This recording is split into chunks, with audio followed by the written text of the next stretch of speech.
Simon & Schuster Audio presents UnSelfie, Why Empathetic Kids Succeed in Our All About Me World by Dr. Michele Borba. Read by Cassandra Campbell with an introduction read by the author.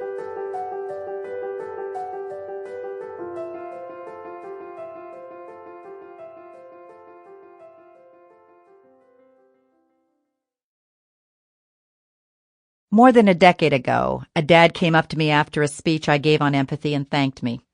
He handed me a photo of his son and told me that his son had hanged himself after enduring relentless bullying. The father asked me to promise that I'd never stop stressing empathy. If someone had instilled empathy in those boys, my son would be alive today. This book is my way of keeping a promise to that dad and to all children who have endured peer cruelty. Introduction. The hidden advantage of empathy and why it matters for our children. Could a greater miracle take place than for us to look through each other's eyes for an instant? Henry David Thoreau.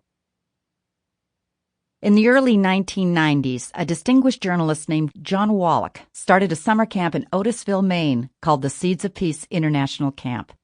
Wallach had spent years reporting on friction in Middle East, and he'd come to the realization that the best hope for disrupting the cycle of violence is by working with the kids from these war-torn areas and other regions throughout the world to teach them new skills for dealing with conflict.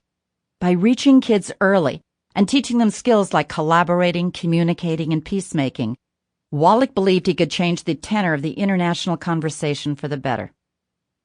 For the past 3 decades, dozens of teens have arrived each summer from Israel, Palestine, Egypt, Jordan, Pakistan, Afghanistan, India, Britain, and the United States. And the organizers hope that they will return home as future peacemakers and changemakers.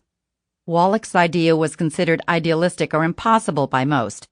But by the end of each 3-week session, many teens are friends with those they were taught to hate and fear.